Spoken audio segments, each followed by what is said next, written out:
오늘 또 우리가 에스겔서 14장과 15장, 16장을 통해서 알 수 있는 건 뭐냐면 하나님께서 에스겔 선지자를 통해서요 계속해서 그들의 잘못을 지적하시고 그들에게 심판을 예고하시고, 그렇지만 거기서 끝나는 것이 아니라 하나님께서는 결국 그들을 구원하실 것이라는 어떤 회복을 또 말씀하고 계시는 걸 보게 됩니다.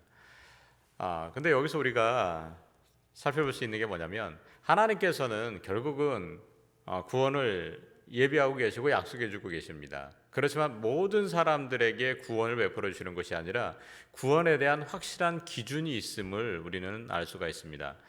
오늘 14장 말씀 1절의 시작을 보면은요, 어떤 장로들이 한 두 사람이 에스겔 선지자를 찾아와서 어떤 말을 한 것 같아요. 근데 그 말을 살펴보면 한 3절을 이렇게 짐작해 본다고 하면 이스라엘 백성들을 구원해 달라고 하는 어떤 부탁의 말을 했던 것 같습니다. 그때 이제 에스겔 선지자를 통해서 하나님께서 말씀을 하시게 되는데요. 눈에 띄는 장면이 있습니다. 제가 오늘 본문을 읽다가 가장 눈에 띄었던 장면은 바로 14장 13절부터 20절까지의 말씀이에요. 13장에서 20절 말씀을 보면은 계속해서 반복이 됩니다. 두 절씩 이게 조합을 이루고 있어요. 13절에 보니까 하나님께서 심판을 이제 말씀하십니다.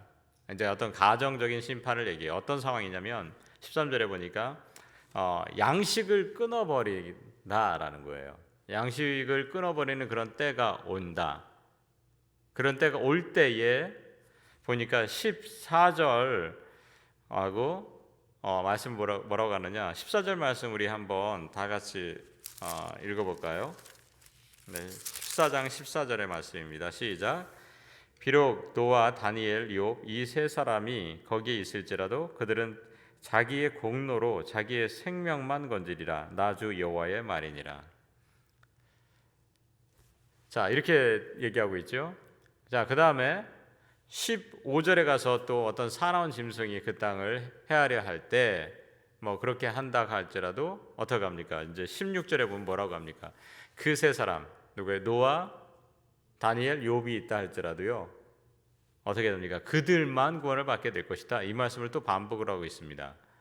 그 다음에 17절에 가서 다시 칼이 그 땅에 임한다라고 하는 그런 또 이야기를 합니다. 그럴 때에도 어떻게 합니까? 구원을 받는데 누구만 구원을 받는 거예요? 노아, 다니엘, 욥 세 사람만, 그 사람들이 있을지라도 그 사람들만 구원을 받을 거라는 겁니다. 그리고 마지막에 19절 보면은 가령 내가 그 땅에 전염병을 내리게 될 때도 온다고 그러죠. 전염병 내릴 때. 근데 그때도 어떻게 된다고 합니까? 20절의 말씀을 다시 한번 또 다 같이 읽어볼까요? 시작. 비록 노아, 다니엘, 욥이 거기에 있을지라도 나의 삶을 두고 맹세하노니 그들도 자녀는 건너지 못하고 자기의 공로로 자기의 생명만 건지리라. 주 여호와의 말씀이니라. 자, 뭐라고 합니까? 지금 14절과 20절 말씀이 거의 반복되고 있고 중간에 있는 16절, 18절도 똑같은 얘기를 하고 있는 거예요. 어떤 얘기입니까? 노아는 어떤 사람입니까? 그때 당시 심판이 임했을 때에 심판으로부터 구원을 받은 사람이 바로 이 노아입니다. 심판이 임한다고 했을 때는요 어떻게 되냐, 심판이 임하는 사람이 두 종류 확 나눠버립니다. 어떻게 됩니까? 하나님 말씀을 믿고 순종했던 사람들 구원을 받지만 그렇지 못한 사람은 심판을 받는 거예요. 딱 구분이 되는 거잖아요. 그런데 노아를 예를 드는 건 뭡니까? 그럼에도 불구하고 하나님 말씀에 순종했던 사람들은 구원을 받는다라는 걸 이야기하고 있습니다. 다니엘은 어떻습니까? 사자굴 속에 들어갔었지만 하나님의 그 신실하심을 믿고 신뢰했을 때에 결국 구원을 받잖아요. 그건 상징적인 인물입니다. 욥은 어떻습니까? 인생에 있어서 여러 가지 어려움들이 있었지만 정말 모든 것을 다 잃어버렸었지만 결국은 끝까지 하나님을 신뢰하고 깨달았을 때에 그들을 다시금 회복시켜 주시고 구원해 주셨던 그 대표적인 인물 바로 욥입니다. 이 세 사람을 이야기를 하면서 하는 이야기가 그거 아니겠습니까? 그 세 사람이 있을지라도 그 세 사람으로 인하여 다른 사람까지 구원을 받는 게 아니라는 거예요. 그 사람이 그런 여러 가지 심판의 상황이 있을지라도 그 세 사람만 거기부터 구원을 받을 것이다 라고 분명히 말씀하고 있는 걸 보게 됩니다. 이 이야기를 통해서 우리가 알아야 되는 게 뭐냐면 구원의 기준이 뭐냐는 거예요. 구원의 기준은 철저하게 내 자신이라는 겁니다.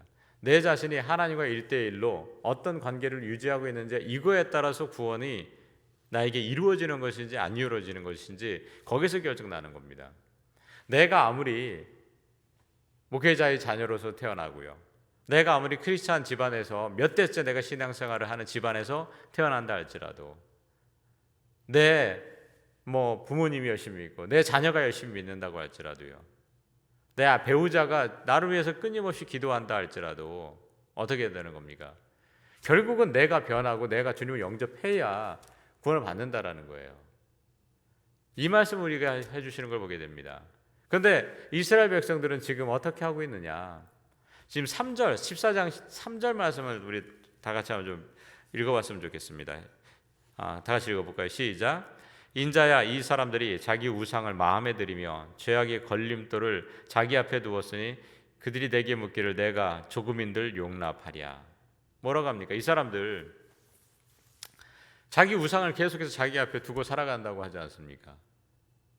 이렇게 살아가는데 어떻게 구원을 받을 수 있겠느냐는 그런 말씀이세요. 그렇습니다.